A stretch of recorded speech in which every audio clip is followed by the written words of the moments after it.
Hello जय हिंद दोस्तों। स्वागत है आपका फिर से हमारे इस YouTube चैनल में जिसका नाम है सीजी नॉलेज विद डीके में। ओके, आज हम जो है छत्तीसगढ़ का जो आधुनिक इतिहास चल रहा है उस आधुनिक इतिहास में मराठा जो प्रशासन है ना, आंग्ल मराठा जो यातना प्रशासन है उसमें हमने पिछले क्लास में अपने कवर कर लिया था। कौन सा आपका ब्रिटिश अधीक्षक में दो जो ब्रिटिश अधीक्षक थे शुरू के, एडमंड और एगन्यू। तो एगन्यू तक के शासनकाल को अपन ने कुछ देख लिए थे और उसमें से एगन्यू में ही कुछ जो कार्य है वो आपका बचे थे। आज हम ये देखेंगे कि एगन्यू के जो शासनकाल है उसमें क्या क्या उन्होंने किया है और उसके बाद के जो ब्रिटिश अधीक्षक आए हैं उन्होंने क्या क्या काम किया है और उसके बाद किस प्रकार से ब्रिटिश अधीक्षक से फिर से आपका भोसला वंश, मतलब आपका फिर से मराठों का जो शासन है वो यहां पर आपका शुरू होता है, उसको अपन डिटेल से देखेंगे। ठीक है भैया ना, 2 से 3 वीडियो में एकदम शॉर्ट, जो 2 से 3 वीडियो आएगा उसमें पूरा का पूरा आपका मराठा खत्म हो जाएगा, सिरा जाएगा। उसके बाद हम चलेंगे कहां पर, आपका अंग्रेजों के जो प्रत्यक्ष शासन है उसमें। ठीक है, तो चलिए शुरू करते हैं। कौन सा आपका आज का जो वीडियो है जिसमें हम शुरू करेंगे कैप्टन एगन्यू का जो शासनकाल 1818 से लेकर 1825 तक जो रहा है ब्रिटिश अधीक्षक रूप में उन्होंने काम किया, उसके बारे में देखेंगे। इससे पहले वाले वीडियो में इनके बारे में कुछ बहुत सारी चीजें बता चुके थे, जिसमें से भू राजस्व व्यवस्था में बताए थे कि किस प्रकार से गढ़ को समाप्त करके परगना बनाया, समझ रहे, सॉरी परगनों का इन्होंने क्या किया, आपका पुनर्गठित किया है, इसको बता दिए थे, है ना, समझ रहे बात को जी। इसको बना दिए थे कौन कौन सा परगना है और कौन सा नया परगना बनाया है, इसके बारे में अपन क्या करते देख लेते, और उसके अलावा कौन से विद्रोह किया था इसको भी अपन देख लिए थे। ठीक है, चलिए आज इनको आगे बढ़ाते हैं। और कैप्टन जो एगन्यू है जिनका शासनकाल रहता है, अधीक्षक रूप में काम करते हैं 18 से 25 तक, इन्होंने क्या किया था, अपने एरिया में धांधली जो होता था, जो भ्रष्टाचार होता था, उसको कंट्रोल करने का क्या किया इन्होंने, आपका काम किया है। समझ रहे हो बात को, आपका ये क्या है, तो देखोगे धांधली और भ्रष्टाचार आदि को उन्होंने क्या किया, आपका समाप्त किया है। दूसरा देखोगे तो इस समय में जो कृषि व्यवस्था, जो सिंचाई व्यवस्था था वो विकसित अवस्था में था। क्यों था, क्योंकि इन्होंने कृषि सिंचाई को ध्यान देते हुए इन्होंने क्या किया, जल प्रबंधन का एक समुचित इन्होंने क्या किया था, आपका व्यवस्था किया था। तो इन्होंने जल प्रबंधन का एक समुचित क्या किया था, आपका व्यवस्था किया था। और जो भ्रष्टाचार है उस भ्रष्टाचार को क्या किया था, आपका नियंत्रण करने का काम किया था। मोस्ट इंपॉर्टेंट इनके शासनकाल में जो मुख्य जो बात है वो ये है कि कोटपाट संधि जो मैं बताया था, काकती वंश के जो शासक रहते हैं जिसका नाम रहता है दरियाव देव, ये दरियाव देव क्या करते हैं, अजमेर सिंह को हराने के लिए या उस गद्दी को पाने के लिए अंग्रेजों के शरण में चले जाते हैं, जयपुर के शासक के शरण में चले जाते हैं और कोटपाट की संधि होता है इन तीनों के बीच। ये अपन बता दिए थे लास्ट क्लास में। इसी बीच में क्या होता है कि जयपुर के जो शासक रहते हैं, जयपुर के जो शासक रहते हैं, ये जयपुर के शासक और जो इस समय जो अब दरियादेव तो रहता नहीं है, मर जाते हैं, तो उनका जो बेटा रहता है, उनका बेटा का नाम रहता है कौन सा, आपका महिपाल देव। महिपाल देव, ये महिपाल देव क्या करते हैं, आपका काकती वंश के शासक संभालते रहते हैं। लेकिन होता क्या है, होता ये है कि ये जो महिपाल देव, मतलब इसके पापा टाई अप किए थे किसके साथ, ये टाई अप किए थे आपका जयपुर के शासक के साथ, और ये टाई अप किए थे कि आप जो है हमको कोटपाट का संधि, कोटपाट वाला जो एरिया है आप अपने को देंगे, बदले में हम आपको कर देंगे। लेकिन ये ऐसा देते नहीं रहता है ना, मतलब जयपुर के शासक को कर वगैरह कुछ देते नहीं रहता। तो ये बात चिड़ा जाता है किसको, आपका महिपाल देव को, और महिपाल बोलता है किसको, आपका एगन्यू को। तो एगन्यू और महिपाल ये दोनों आपस में मिलते हैं, मीटिंग करते हैं, और मीटिंग करने के बाद बताते हैं कि भैया ऐसा ऐसा प्रॉब्लम है कि जयपुर के जो शासक हैं वो जयपुर के शासक क्या किए, कोटपाट संधि के तहत कोटपाट एरिया को ले गए हैं, और उस कोटपाट एरिया में बहुत सारे गाँव आते हैं, बहुत सारे गांव आते थे। उस गांव को उस समय बोलते थे तालुका, क्या बोलते थे, तालुका बोलते थे। कौन कौन सा गांव, छुइंदा, छुइंदा, दूसरा है आपका रायगढ़, तीसरा है आपका पीलागढ़, और उसके बाद है आपका उमरकोट। ये सब के सब याद रखना इस समय के तत्कालीन क्या कहलाते थे, तो ये कहलाते थे आपका तालुका कहलाते थे। इन तालुका से जो राजस्व मिलता था, जो भी मिलता था, वो बोलते थे कि अपने को नहीं दे रहा है, खुद अकेला हड़प रहा है।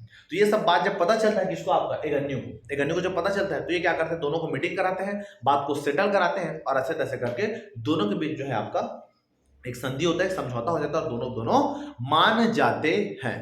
ठीक, इतना तो ये हो गया। मतलब कोटपाट संधि विवाद याद है ना, किन के बीच में हुआ था, तो एगन्यू जो है ना, हुआ था आपका महिपाल देव और आपका जयपुर के शासक के बीच।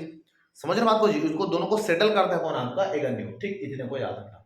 उसके अलावा एगन्यू को याद रखना, कोई भी काम करने के लिए हमेशा जो रेजिडेंट थे उनसे आपका परमिशन लेना पड़ता था, परमिशन उनसे लेना पड़ता था कि मैं ऐसे कर रहा हूँ, मैं ऐसे कर रहा हूँ, मैं किसी हमलों पर, अगर जो एगन्यू है, एगन्यू याद रखना, ये जो एगन्यू है इनको जो है किसी के ऊपर हमला करने का वो नहीं था, शक्ति नहीं था, मतलब ये अपना सेना भेजे किसी को लड़े के लिए नहीं बोलते थे। पहले परमिशन लेना पड़ता था किससे, आपको जो नागपुर में जो रेजिडेंट थे जिनकी, उनसे परमिशन लेना पड़ता था, और जाके तब ये कुछ कार्रवाई कर सकते थे। इन्होंने चूंकि इसको सैनिक, इसको देखोगे शक्ति में देखोगे तो इनको असैनिक शक्ति था, ये छोटे मोटे जो मामले इसको निपटाने का शक्ति था, लेकिन सैन्य शक्ति याद रखना इसको प्राप्त नहीं था, सैन्य शक्ति इसको प्राप्त नहीं था कि जाके कार्रवाई कर सके। इसलिए इन्होंने ठीक से काम नहीं कर पा रहा था, इसलिए इसने क्या कर दिया, अपने पद से इस्तीफा दे दिया, अपने पद से त्यागपत्र दे दिया 1825 में। ठीक, तो 1825 में इन्होंने क्या कर दिया, त्यागपत्र दे दिया और बोला कि भैया आएगा जो भी ना उसको कम से कम सैनिक के साथ साथ याद रखना, सॉरी असैनिक शक्ति के साथ साथ सैनिक शक्ति दोनों इसको क्या करना है, आपने को देना है। ठीक है, इतना ये हो गया। अब ये जब ट्रांसफर हो गए, सॉरी ये त्याग पत्र देके जब चले जाते हैं, उनके बाद याद रखना, उनके बाद जो नए जो ब्रिटिश अधीक्षक बनते हैं जिनका नाम रहता है कौन, आपका कैप्टन हंटर। तीसरे नंबर के याद रखना आपका वो बनते हैं ब्रिटिश अधीक्षक जिसका नाम रहता है आपका हंटर। हंटर कुछ चलता नहीं है, ठीक है जी, कुछ इसके बारे में कुछ खास काम ऐसे नहीं है। ठीक है, तो हंटर को याद रखना। हंटर के बाद याद रखना कौन सा, आपका सैंडिस। क्या नाम है आपका, सैंडिस। सैंडिस का शासन कर रहता है 1825 से 1828 तक, 3 साल तक याद रखना सैंडिस का शासन कर रहा है। कहां पर, आपका छत्तीसगढ़ में, ब्रिटिश अधीक्षक के रूप में काम किया है। इन्होंने क्या किया था, भू राजस्व व्यवस्था में ये जो भूमि, ऐसे भूमि जो पहाड़ी क्षेत्र था, पहाड़ी वाला जो क्षेत्र था, जो बंजर भूमि था जिसे फसल नहीं हो सकती थी, मतलब अनुपजाऊ याद रखना आपका भूमि था, इन्होंने क्या किया, जो है ना भू राजस्व व्यवस्था के लिए एक व्यवस्था लाया जिसको बोलेंगे ताहूतदारी। क्या नाम है, ताहूतदारी। इन्होंने क्या किया, आपका व्यवस्था लाया। ताहूतदारी व्यवस्था क्या है, ताहूतदारी व्यवस्था के तहत ऐसा था कि जो पहाड़ी बंजर है ना, जर्जर वाला ऐसे टाइप के जो भूमि थे, उनको इन्होंने बोला कि कोई आदमी या कोई ऐसा व्यक्ति जो इनको क्या करेगा, पहाड़ी भूमि को कृषि भूमि में तब्दील करेगा या उपजाऊ भूमि में इसको कन्वर्ट करेगा, ठीक है, तो वो भूमि आपका उसका, वो क्या करेगा, उस भूमि में जो करना है करे, अपने को कुछ हिस्सा जो है अपने को देना पड़े, वही कहलाएगा क्या, आपका ताहूतदारी। उसी को समझ रहे बात को, ताहूत। ओके, तो ताहूतदारी का मतलब क्या होता है कि जो आपका ना पहाड़ी आपका भूमि है या बंजर भूमि है या अनुपजाऊ याद रखना जो भूमि है, उसको जो है कृषि भूमि में तब्दील करने के लिए जो आदमी आएगा उसको हम भूमि को दे देंगे, उसमें से जो उपजाऊ में जो भी उसमें से उत्पादन होगा उसका कुछ परसेंट या कुछ हिस्सा अपने को देंगे, बाकी खुद रख लेगा। ठीक, तो ये व्यवस्था क्या कहलाएगा, आपका ताहूतदारी व्यवस्था। इनके शासनकाल में आना 2 ताहूतदारी बनाए थे, 2 ताहूतदारी, एक का नाम था लोरमी, एक का नाम था तरेगा। ठीक है, यहां पर लिख देता हूं मैं, इसके शासनकाल में 2 चीज, एक का नाम था क्या, एक का नाम था लोरमी, एक लोरमी था, और दूसरे का नाम क्या था, दूसरे का नाम था तरेगा। ठीक है, डेट को याद रखना, पेपर पूछता है कौन पहले बना, और बहुत सारे आएंगे आपका ताहूतदारी, समझ रहे बात नहीं। तो लोरमी जो तरेगा था ये बना था 1826 में, और तरेगा बना था कब, आपका 1828 में, 1826 1828। ठीक है, इसके शासनकाल में। ठीक, ये हो गया। अगला और क्या क्या खास बात है, इन्होंने क्या किया था, आपका डाक व्यवस्था को प्रारंभ किया था। डाक व्यवस्था, तार व्यवस्था, मतलब वही फोन कॉल उसमें तो नहीं था, है ना, कि जियो आ गया टावर गाड़ दिए, ऐसा नहीं था उसमें। डाक मतलब है कि चिट्ठी संदेश जो है, अपना प्रेम पत्र जो आप किसी को सेंड कर सकते हैं। ठीक है, डाक व्यवस्था प्रारंभ किया। उसके अलावा जो इन्होंने इस क्षेत्र में राजकाज की जो भाषा, पहले मराठी था उसके शासनकाल में, तो इन्होंने मराठी को चेंज करके राजकाज की भाषा क्या कर दिया, अंग्रेजी कर दिया, और अंग्रेजी कैलेंडर भी इन्होंने क्या किया था, चलाया था। तो राजकाज की भाषा अंग्रेजी, और अंग्रेजी इन्होंने क्या किया था, आपका कैलेंडर प्रारंभ करवाया था। ये हो गया। और उसके इसी के शासनकाल में आगरा करोद के राजा का आगमन हुआ था। कहां पर, आपका छत्तीसगढ़ के इस एरिया में। करोद मतलब वो जो ओडिशा वाला जो बेल्ट है ना, ओडिशा वाला क्षेत्र, उस ओडिशा में पड़ता है कौन सा, आपका करोद, वही के जो राजा का छत्तीसगढ़ में आगमन हुआ था। पेपर ऐसा पूछ दिया कि कौन से राजा का आगमन कौन से ब्रिटिश अधीक्षक के काल में हुआ था, इसलिए पेपर में आ सकता है करके इसको अपन गोद दिए, वरना गोदने की जरूरत नहीं था। तो ये करोन, करोन मतलब कालाहांडी, जो उड़ीसा के जो कालाहांडी है ना, ठीक है, वही कालाहांडी के शासक। ओके, दूसरा इसके शासनकाल में बस्तर व जयपुर शासक के मध्य यात्रा में क्या हुआ था, आपका विवाद हुआ था। ये देखो, एक चीज याद रखना, अपने को ये देखना है कि बिम्बा जी के समय में क्या क्या हुआ था। ओके, बिम्बा जी के बाद आपका सूबेदार जो थे उसमें क्या क्या हुआ था, समझ रहे जी, कौन कौन से विवाद कब कब हुए हैं, किसके किसके शासनकाल में हुए हैं, इसको भी आपको याद रखना है। आगे रघुजी तृतीय आएगा, उसके भी शासनकाल में कुछ विद्रोह हुए हैं, समझ रहे हो जी बात को जी। ओके, है ना, कैप्टन एगन्यू के समय क्या विवाद हुआ था, इसके समय क्या विवाद हुआ था, इन सब को आपको याद रखना है, तभी पेपर में आप थोड़ा से अच्छा नंबर गेन कर सकते हैं। समझ रहे बात को। ठीक, आपका ये हो गया। तो बस्तर व जयपुर के जो शासक हैं इनके मध्य विवाद हुआ था, और इस विवाद को निपटाया था किसको, आपका सैंडिस ने। ठीक है, तो बस्तर और जो आपका जयपुर के जो शासक थे उनके बाद आपका विवाद हुआ था, उसको इन्होंने निपटाया था। ठीक, आपका वही है। ठीक, ये हो गया। दूसरा की अगर बात करोगे, है ना, ये हो गया। तो यहां पर अब क्या हो जाता है, थोड़ा सा कहानी में आता है ट्विस्ट। चूंकि अपने को पता है कि आंग्ल मराठा शासन चल रहा था, ठीक है, और छत्तीसगढ़ बताया था कि छत्तीसगढ़ जो है टोटल 5 भाग में बटा था। छत्तीसगढ़ में अंग्रेजों के अधीन आने पर 5 कौन कौन सा, एक तो सॉरी मराठा जो प्रशासन है वो 5 भाग में बटा था। मराठा प्रशासन 5 भाग में बटा था। पहला कौन सा है आपका छत्तीसगढ़, दूसरा कौन सा है आपका नागपुर, तीसरा कौन सा है आपका चांदा, चौथा कौन सा है आपका छिंदगढ़, और 5वां कौन सा है ना, चौथा अगर बोलोगे है ना, पहला आपका छत्तीसगढ़, दूसरा आपका नागपुर, तीसरा आपका चांदा, है ना, तीसरा आपका चांदा, चौथा बोलोगे तो आपका छिंदगढ़, और पांचवा बोलोगे तो भागरा। क्या था? भागरा। भागरा। पांचों की बात करोगे क्या आपका? भागरा। भागरा ये था। 5 भाग में बांट गया था। पांचों के लिए अलग अलग आपका ब्रिटिश अधीक्षक बनाए थे।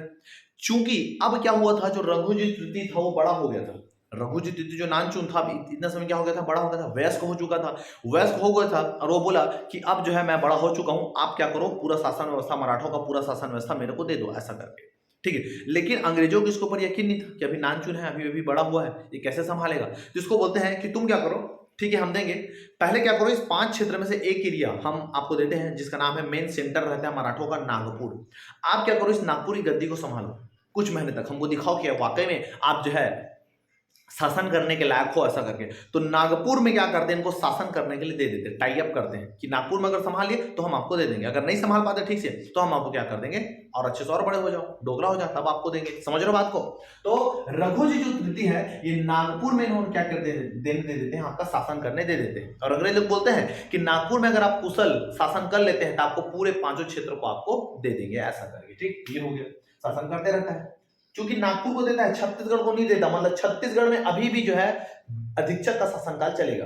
तो इसके बाद मतलब सेंडिस के बाद अगले जो आते हैं जिसका नाम है विल्किंस। क्या नाम है आपका? विल्किंस। टाइम 1828 से 1830, कोई खास काम नहीं है। अगला कैप्टन क्रॉफर्ड। कैप्टन क्रॉफर्ड, इनका शासनकाल रहता है 1829 से लेकर 1830 तक। ठीक, आप ध्यान से सुनना, 1829 से 1830 इनको शासनकाल दे दिया जाता है, लगभग आपका 26 में, 1826 में इनको दे दिया जाता है। ठीक, अब होता क्या है, क्राफर्ड जब ये 1829 1830 में आता है, अब 26 से संभाल रहे हैं कंटिन्यू सत्ता, तो ये देखते हैं कि रघुजी तृतीय जो है वो नागपुर का जो शासन व्यवस्था उसको बहुत ही बखूबी, बहुत ही अच्छे से क्या कर रहे थे, आपका निभा रहे थे। चूंकि अच्छे से निभा रहे थे यहाँ के शासनकाल को, तो अंग्रेज लोग बोले कि हाँ चलो आप जो है सक्षम हो कि आप जो है पूरे मराठा को, मतलब भोसला का जो क्षेत्र है उसको अच्छे से संभाल सकते हो, इसलिए पूरे भोसले वंश को या पूरे जो 5 जो एरिया था उनको क्या करते हैं, इनको दे दिया, आप सभी जगह क्या करो, आपका शासन करो, ऐसा करके। क्योंकि छत्तीसगढ़ भी आ गया। इसी के बाद याद है ना आपका, क्राफर्ड ने 6 जून 1830 को सत्ता स्थानांतरण कर देते हैं किसको, आपका रघुजी तृतीय को। 6 जून डेट को याद है ना, पेपर में पूछा है, कई बार पूछा है कब स्थानांतरण किया था, डेट तो याद है ना, 6 जून है ना, 6 जून 1830 में सत्ता स्थानांतरण करता है। कौन करता है? Captain Crafoord. किसको करता है? रघुजी तृतीय को। समझ रहे हो आपको?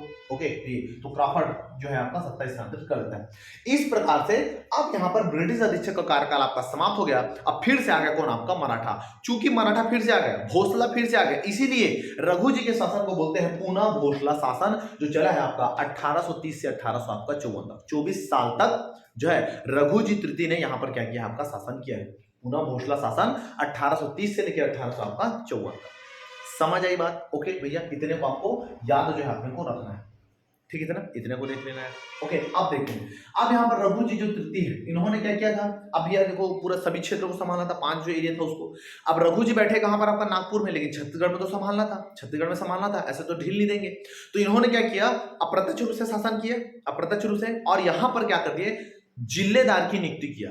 जिलेदार की इन्होंने क्या किया, आपका नियुक्ति इन्होंने किया छत्तीसगढ़ में, और जिलेदार यहां से क्या करते थे, शासन करते थे। एक चीज और याद रखिएगा, हालांकि अंग्रेज लोगों ने, है ना, हालांकि अंग्रेजों ने क्या कर दिया था, रघुजी तृतीय को शासन संभालने दे दिए थे, लेकिन अभी भी उनका, है ना, उनका जो है भोसला वंश जो शासन संभाल रहा था, रघुजी तृतीय, उनके शासन पर, है ना, शासन पर कहीं ना कहीं लगाम था किसका, आपका अंग्रेजों का। क्यों लगाम था? क्योंकि जो अप्पा साहब थे, अप्पा साहब, उस अप्पा साहब ने क्या किया था, सहायक संधि किया था आपका अंग्रेजों के साथ। तो इसलिए कभी भी रघुजी तृतीय जो है एकदम ऐसा बोलोगे कि बिंदास ऐसा शासन किया है स्वतंत्र रूप से, तो ऐसा बिल्कुल भी नहीं है। अंग्रेजों का कहीं ना कहीं क्या है, आपका स्वतंत्र जो उनके कार्य है उनमें आपका हस्तक्षेप आपका रहता था। कभी भी प्रत्यक्ष रूप से क्या स्वतंत्र शासक रहे हैं रघुजी तृतीय, तो याद रखना एकदम नहीं रहे हैं, अंग्रेजों का हस्तक्षेप होता था। ठीक, यहाँ पर तो अंग्रेज रघुजी तृतीय का जो शासनकाल है, इसमें अंग्रेजों का यादना क्या होता था, हस्तक्षेप होता ही था। कभी भी स्वतंत्र रूप से यादना आपका शासक नहीं रहे। ठीक, इतने को याद रखना। इन्होंने क्या किया, छत्तीसगढ़ में जिलेदार को क्या किया, आपका नियुक्त किया, और जिलेदारों के माध्यम से शासन किया है। टोटल कितने जिलेदारों की नियुक्ति किया है, टोटल याद रखना 8 जिलेदारों का नियुक्त इन्होंने आपको किया है। कौन कौन से जिलेदार है, तो याद रखना कौन कौन से जिलेदार है, जिलेदार का नाम, उनका क्रम, कौन सा क्रम है, आगे पीछे जमाने के लिए देता है। समझ रहे हो जी? तो अच्छे से इसको क्रम वाइज सीक्वेंस में याद रखना। इसके लिए हम ट्रिक बनाया है, कास, KAS, कास दी सगा। ठीक है, थोड़ा सा एकदम ऑड है लेकिन पकड़ना। ठीक है, समझ रहे बात मुझे, कास डी सगा, तो का मतलब आपका के है ना, यहां पर देखो तो का मतलब आपका के का मतलब कृष्णराव अप्पा, का मतलब आपका के का मतलब कृष्णराव अप्पा, ए का मतलब आपका अमृतराव अप्पा, कृष्णराव अप्पा, अमृतराव अप्पा, एस का मतलब सदरुद्दीन, एस का मतलब सदरुद्दीन, डी का मतलब दुर्गा प्रसाद, दुर्गा प्रसाद, आई का मतलब इंदुक राव, इंदुक राव, समझ रहे हो बात को, इंदुक राव। ओके, तो के का मतलब आपका कृष्णराव अप्पा, ए का मतलब आपका अमृतराव अप्पा, सदरुद्दीन और आपका दुर्गा प्रसाद, और दूसरा कौन सा आपका इंदुक राव, इंदुक राव। ठीक, स से आपका सखाराम बापू, सखाराम बापू, गोविंदराव अप्पा और गोपाल राव अप्पा, तो स से आपका सखाराम बापू, गोविंदराव अप्पा और क्या आपका गोपाल राव, समझ रहे हो बात को। तो इतने जो है कौन सा, तो ये कोडिंग को याद रखोगे तो क्या होगा आपका, ऐसे इसको याद रखोगे तो अगर सीक्वेंस से पूछे ना पहले कौन आया दूसरे कौन आया, आपको नाम याद रहेगा, पहले दूसरे तीसरा कौन आया, तो उसको ट्रिक को याद रख लोगे, क्योंकि एक सीक्वेंस में है इसलिए ट्रिक बनाया है। ठीक है जी, चाहो तो पकड़ सकते हो, चाहो तो मत पकड़ो, समझ रहे हो आपको जी। ओके, तो ये हो गया, तो इसको याद रखना। तो इतना हो गया आपका जिलेदार।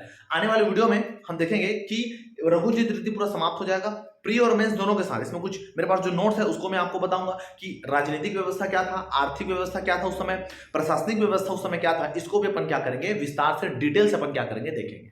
ठीक है भैया, तो उम्मीद करता हूं कि आज का जो वीडियो है रघुजीत तृतीय कैसे आए, ठीक है जी, आपको समझ में आया होगा।